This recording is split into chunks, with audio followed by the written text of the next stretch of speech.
Welcome back to Paranormal Axetvities.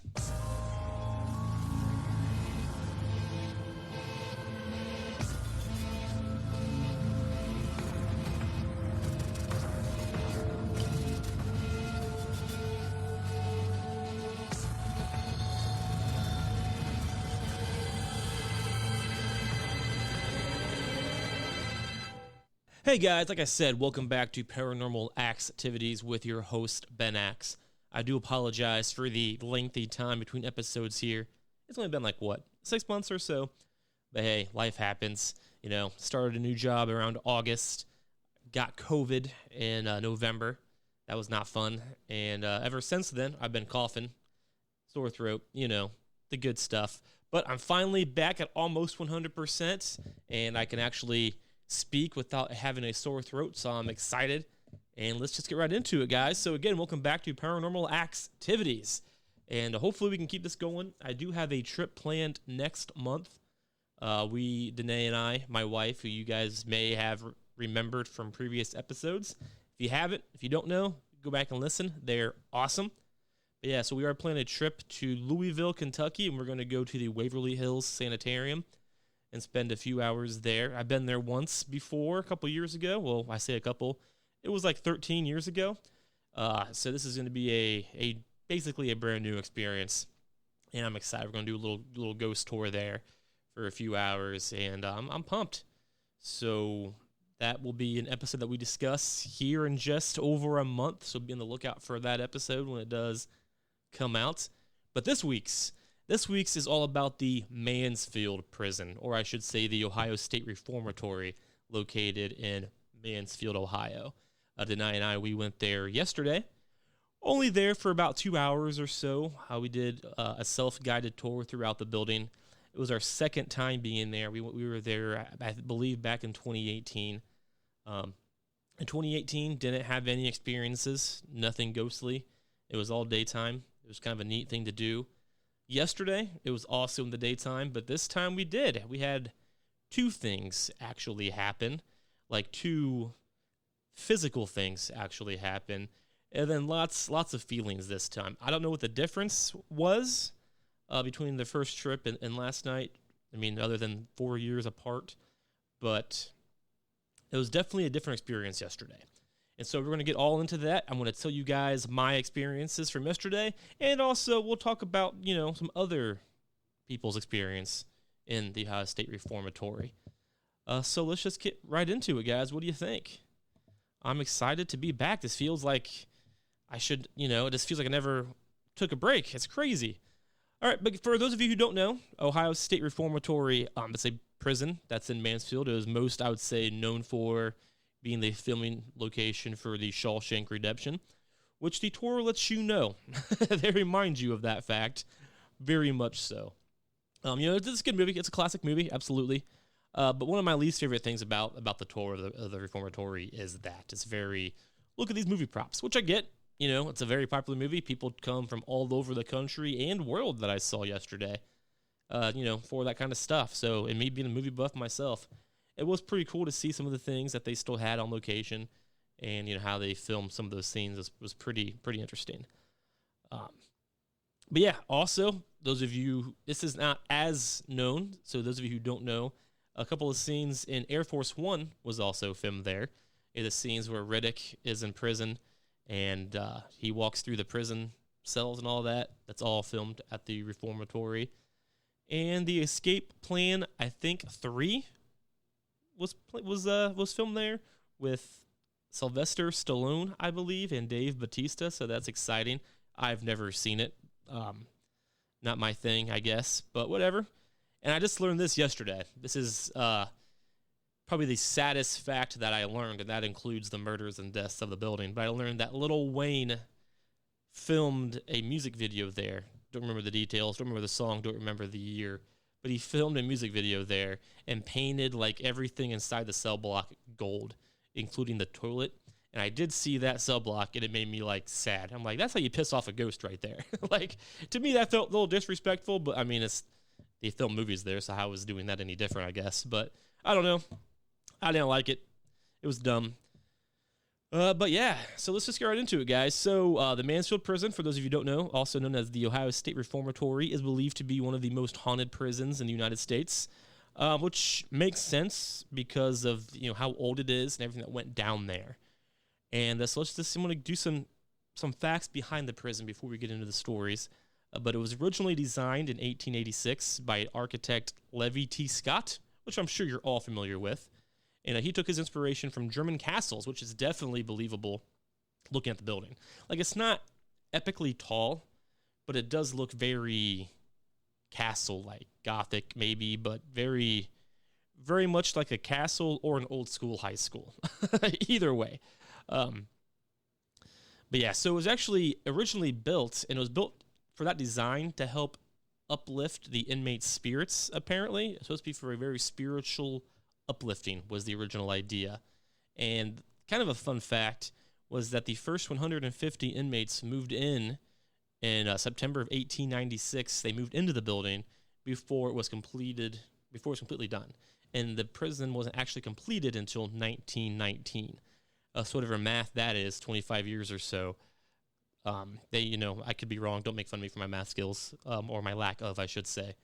But yeah, so they had people living there for that many years without the building even being completed, which is kind of interesting, I thought. And they had 600 jail cells that were up to 6 feet high, which, on the outside looking in, it's definitely a beast of a building. But when you actually walk into the cell blocks and you can look up and you walk down the rows, it feels endless. Just walking down, up and down, and these cells are so tiny. So, I mean, for never really being in a prison other than this one, I don't really have, I can't really experience other buildings, I guess, but this just seemed like an endless rows, and just imagining the inmates being there. It's like, wow, that's pretty wild. And the prison was originally built to house young males who were serving time for their first offense, and it was supposed to enhance their spirituality, if I can speak, and teach them useful skills as well. So it really was a reformatory, trying to reform these people. But, things happened, and it wasn't before. So basically what had happened was there was a growing demand for prison space, and they said, hey, let's use that building. And it became known for more hardened criminals, and they started transporting hardened criminals into the prison. So not just, young males, first offenders, but hardcore offenders as well. And because of this, overcrowding became a thing very quickly. And this is what's kind of sad, in my opinion, too, just looking at these cells in person. And I got, plenty of photos. Didn't see any ghosts in them, but cells that were made for one person began holding up to 3 people, which is nuts. Like, I have a hard time being in the bedroom with my wife sometimes, so I couldn't imagine being in a small cell with 2 other labeled hardened criminals, you know what I mean? So definitely something to think about when you're walking through. And then another sad fact is that after that happened, when they started putting, the worst criminals in the prison, it went away from the reformatory part of it and went towards punishment.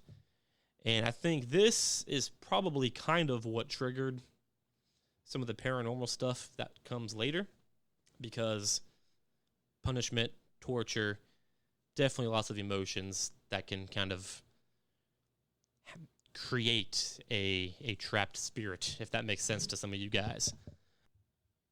And some of these tortures included water hoses, which I assume is just, getting sprayed down with hoses, which is kind of screwed up. A sweat box reserved for non-white inmates, which is also kind of sickening. And electro torture known as the butterfly. I feel like I saw that in Taken once. And then also, as most prisons have, that you've all seen in movies, I'm sure, the Hole. The Hole was a small, bare, solitary confinement cell where many a prisoner went insane. So apparently, I couldn't imagine being shoved into a small cell with no lights and no contact for a long, long time. That would definitely make anybody insane, in my opinion. And definitely be the fuel to create some kind of stagnant energy that doesn't leave. But that being said, torture wasn't the only trial that inmates had to face. They were subjected to extreme violence from other inmates and, of course, the staff as well. The food was terrible, I'm sure. And even, being in this building, I was like, how could it be warm? There was, like, central air units that I saw, but how could it be warm? They're, like, in the administration part of the building and where, like, the warden and his family lived, I could believe those rooms are probably easy to keep warm, especially, back in the day. But when you're actually in the prison blocks, it's just concrete, metal, and, like, the windows are right there. So, like, in the summertime, I would imagine it would be very, very hot with stagnant air. And in the wintertime, freezing cold. And, we were there yesterday, and it was very cold outside. It was very cold in the prison. But that being said, obviously, it's not going to be heated now. And so, I don't know. It was very, very cold and very weird to be in the middle of winter. It was a pretty wild experience just to see that. And so there were probably these guys are probably always uncomfortable, in these cells. But to be fair, it is a prison. They are criminals. I'm not, saying I felt sorry for them, because prisoners do need to go to prison, or, criminals do need to go to prison if they're especially hardened criminals hurting the outside public. But, for the guys that, the petty stuff, it's just kind of sad to see. Well, it's sad to see anybody get tortured. You guys know what I'm saying. But, so, obviously it wasn't just the torture that was bad for them, but just the environments of the prison anyway. And also, the violence, like I mentioned, from the other inmates fighting all of the time, staff and inmates. The food was apparently pretty rough. It was very hard to keep sanitized. There are rat infestations in every wing, along with cockroaches as well. And a lot of prisoners were murdered. I don't have those numbers. I do know that right around 200 people died at the prison. And that's prisoners, that's not prisoners. I'll get to that here in a little bit. But right around 200 people died at the prison. Some were murdered from other inmates, some was from suicide, and some was from infectious diseases. You get pneumonia, especially back in those days, you're going to succumb to that. The medical treatment wasn't that great either. And I actually spent some time yesterday in the reformatory, and I tell you, we talk about feelings. I know it's not the most fun thing to talk about when it comes to paranormal, because you want to hear, like, the physical stuff. But when it comes to the feelings, we've talked about what I and Dena can kind of do and feel and that kind of stuff. The reformatory was dark, in my opinion. And the shower room in I believe, the East Wing was also very dark. It was very weird to be in those two areas. Out of everything else, those are the two rooms that stand out. And we'll get to why that is here in just a little bit. But because of everything that I just brought up, in 1978, the Council for Human Dignity filed a lawsuit claiming that the conditions in the prison were both brutal and inhumane, and a federal court decision was made to close the prison by 1986, but they actually didn't close until 1960. And there actually is a prison built right next door, and it's prohibited to take pictures out the windows of that side of the prison that faces that prison, the new prison. It's not allowed to take pictures because they don't want you taking pictures of, people who live there, as it's very disrespectful. And it's not, it's not a fucking zoo. It's a prison. Let the prison do the prison things and, keep us doing our things. But that being said, in 1995, the Mansfield Reformatory Preservation Society was established, and their goal was to restore the prison and basically, make it what it is today. And they added a new museum that was set up within the prison, and they do regular tours. They do basically, it's kind of a neat thing, because you can go there, you can do your self-guided tour, which is what Dena and I did. And if you do that, you can also get a little baton that you can use, and it will tell you information about each wing. They have little plaques set up with numbers. You can kind of scan that, and then it'll tell you what's going on with that part of the building. Or you can do guided tours with volunteers who do tours through there, and it's pretty interesting. I've never gone a real tour there, so I'm sure I don't know a lot of facts about the building. But, it is what it is. It wasn't my intention to learn everything about it. It was just my intention to go there and kind of get a feel of the place. And it's, like I mentioned already, it's most notably known for the Shawshank Redemption, which is cool. But let's get to the good stuff. Let's get to the ghosts of the Mansfield prison. And like I said, going through there, it was dark. Some places I didn't feel anything, but the reformatory I felt something. The shower room in, I believe it was the East Wing, because there was the East and the West. And I think it was the East Wing that we felt weird in. In the West shower room we went in, didn't feel anything. So it's just, weird how that works. But that is not where my experiences happened. I had two things happen. Well, Dena and I both had two things happen. Both happened right outside the chapel. And funny enough, the chapel is one of the apparently most haunted rooms in the prison. So according to reports, the chapel is the most active in terms of paranormal activity, and it's thought to be the central point of the hauntings, which I could kind of see, because when you're in the chapel, I'm not sure how it is, per the blueprints of the building, but it does kind of feel like you're in the center of everything. 'Cause you can look through a hole, you see one of the sub blocks on the other side, same thing. So it does kind of feel like you're in the center of the activity, of the energy of the building. And it's one of the first places that we visited in the building as well when it comes to the tour itself. After the administration part, you see all of the scenes where they filmed the Shawshank, administration part with the ward and all that. Then you hit the chapel, then you hit the cell blocks. And the reason that they kind of consider this to be the most haunted room, or the central point of the hauntings, is before it was converted into the chapel, it was actually where the prisoners were executed. And I wish I looked that up, but I did not. But I'm not sure how many people were actually executed. But that's where the most visitors seem to capture strange light anomalies in photographs, lots of unexplained noises, lots of reports of spirits being seen in the doorways, and this, the thing where you see somebody looking at you, you look over and they're gone, that kind of stuff.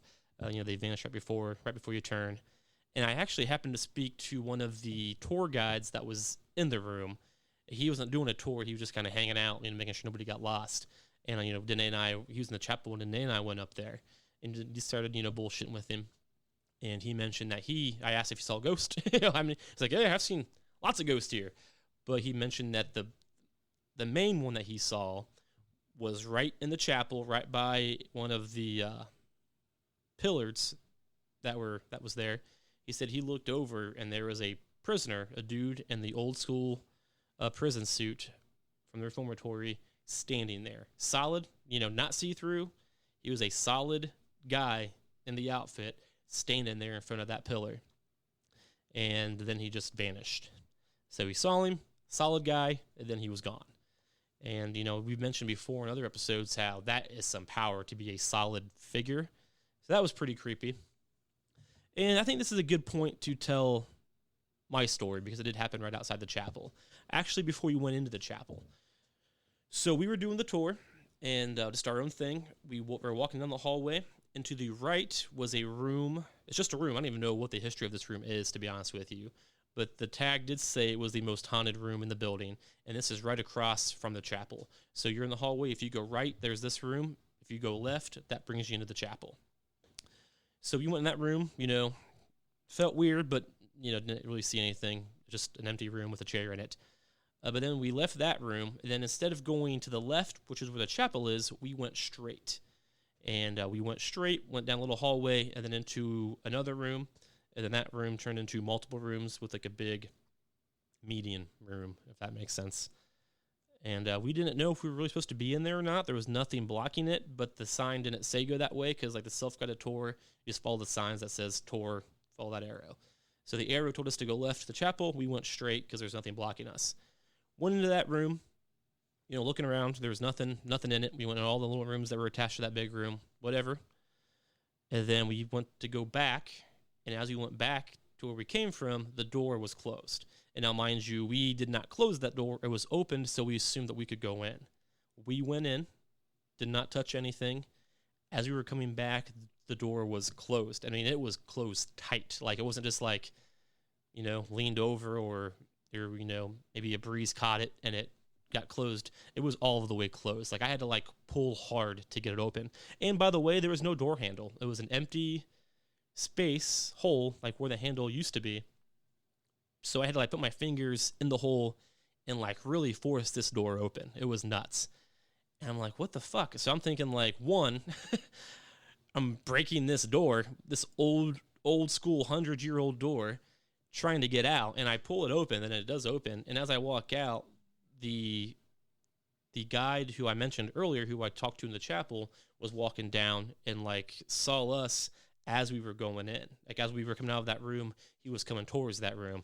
He's like, "What's up?" Whatever. He's very, very, very nice guy. I was like, "Oh, how's it going?" Blah, blah. We started talking, then we started talking about the prison. He was kind of giving like a little breakdown of the prison. Obviously, he was excited to talk about it because he's a volunteer there, and that's his his thing.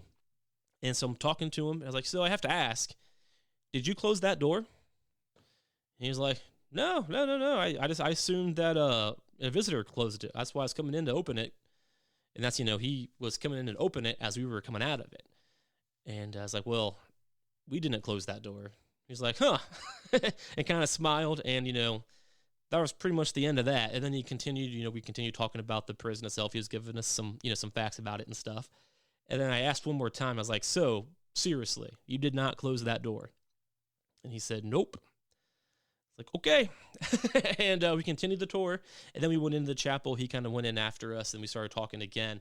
But as we were, we were kind of messing around, we heard a door slam shut this time, like right down the hallway.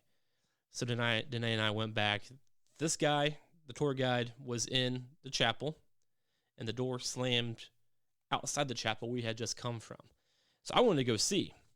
There was nobody else around, so Dena and I went back. We backtracked, and there was nobody around, and the door was still open. No idea what that door slamming was or where it came from, but there was nobody else there, and it was pretty nuts. The fact that door closed, I had to pry it open, and nobody was around, and the tour guide claimed he did not close it. I don't think he would lie, because he was also a paranormal investigator, and generally paranormal investigators, you don't lie about that kind of stuff because it really hurts your credibility. And, if you like what you do, you wouldn't lie just because it hurts what you believe in. So yeah, it was pretty nuts. So that's the only two things that happened. We got a door shut behind us.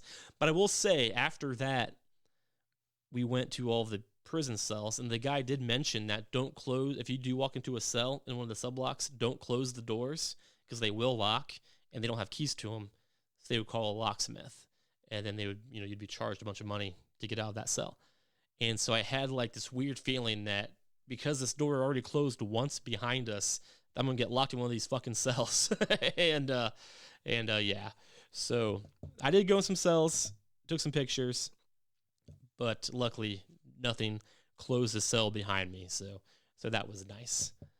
Yeah. So that's my story. That's right outside the infirmary, right outside the chapel is where we had some ghostly experiences yesterday. So if you do go to the Mansfield prison, be sure to check out the chapel.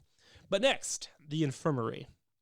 So clearly, the infirmary is probably where most people passed away in the prison over the years that it was opened, mostly from illness and disease, as I'm sure you would imagine, and probably some torture, side effects and that kind of stuff, and beatings, fighting with other prisoners and guards.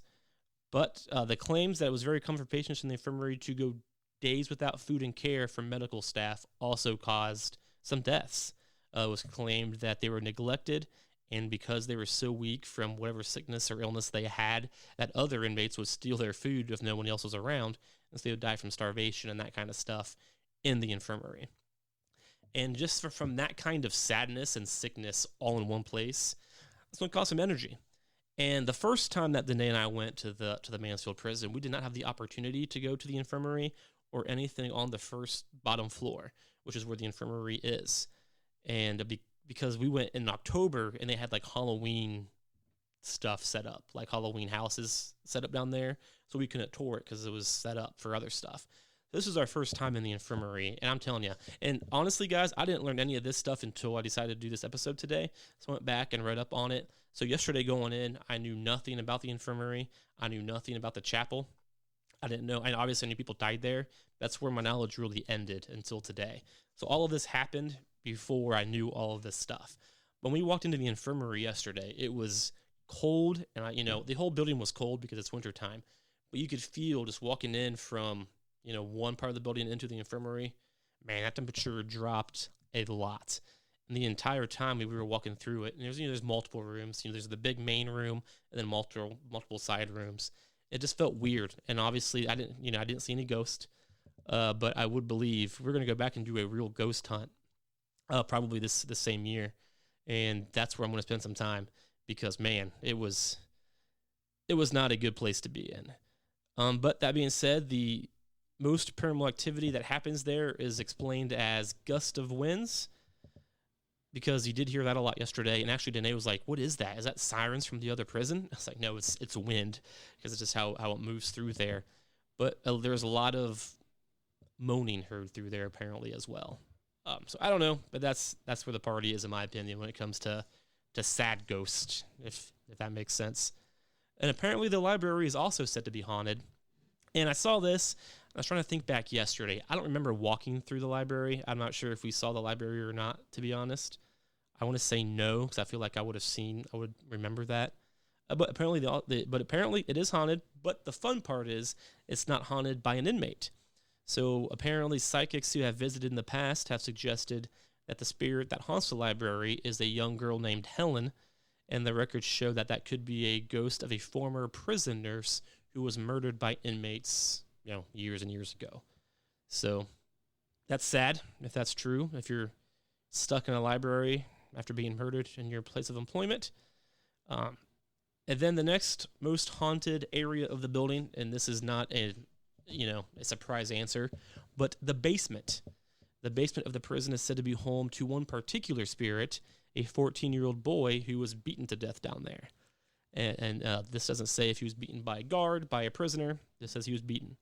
And he is seen lingering in the shadows of the basement with some frequency. So apparently he's seen often in the basement.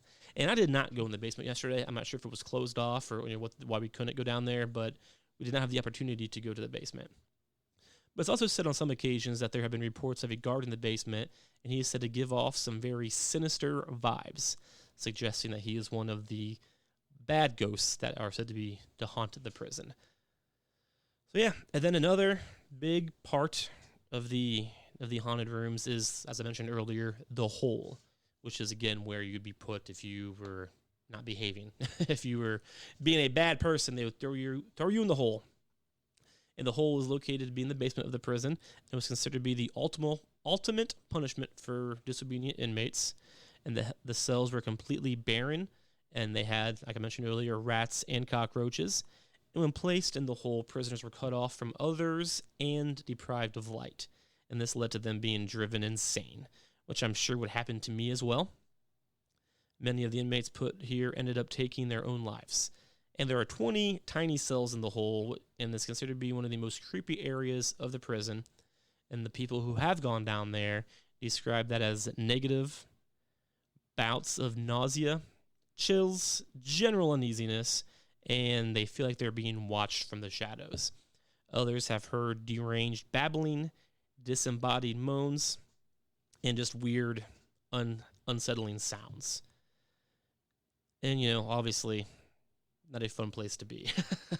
I did not have the opportunity to go in the hole. I was in the basement. Like I said, we did not get to go to the basement.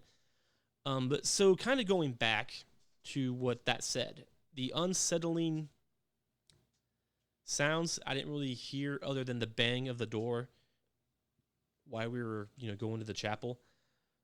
But uneasiness I had in two rooms, the east shower room and the informatory.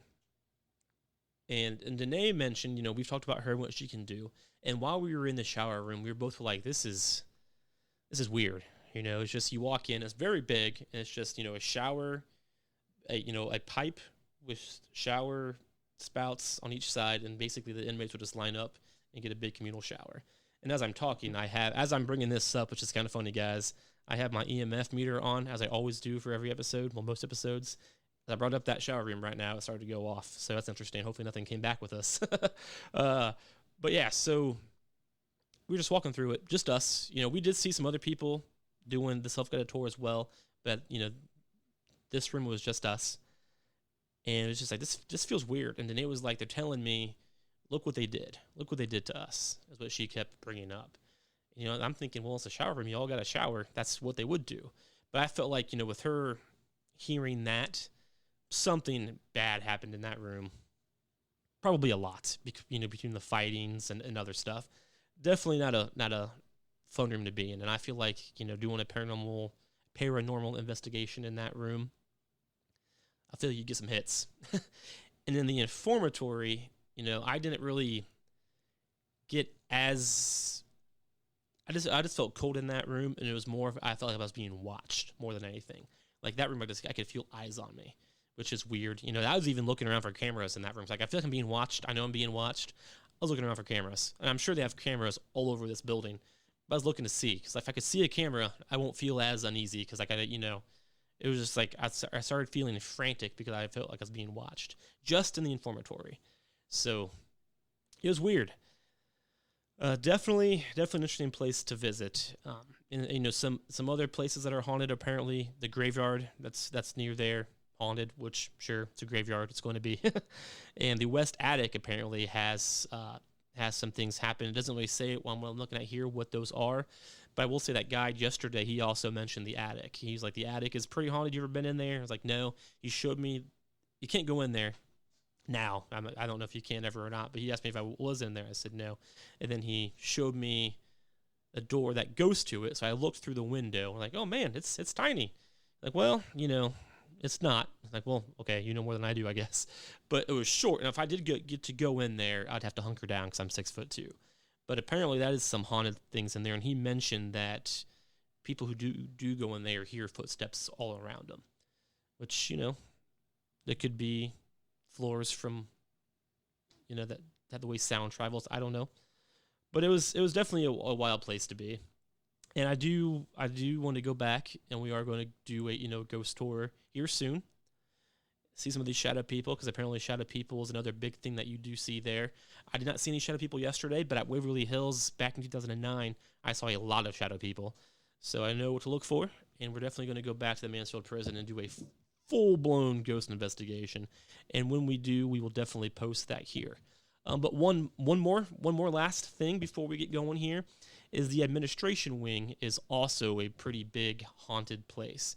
And this is where the tour begins and where the tour ends. I didn't see anything, but that being said, that place is kind of newer. It feels newer anyway. It's kept up because where everybody works, and it's not cold. They have good heat there. But yeah, I didn't see any ghosts in the administration wing, but apparently it's a hot spot, and it's haunted by two pretty big figures, in the history of the prison. Apparently, Arthur Glack, if I'm pronouncing his name correctly, which I'm probably not, was the superintendent in 1935, and his goal was to improve the bad conditions of the prison. And he lived in the administration wing with his wife, Helen. In 1950, Helen was apparently looking for something in a closet when she knocked a gun off a shelf.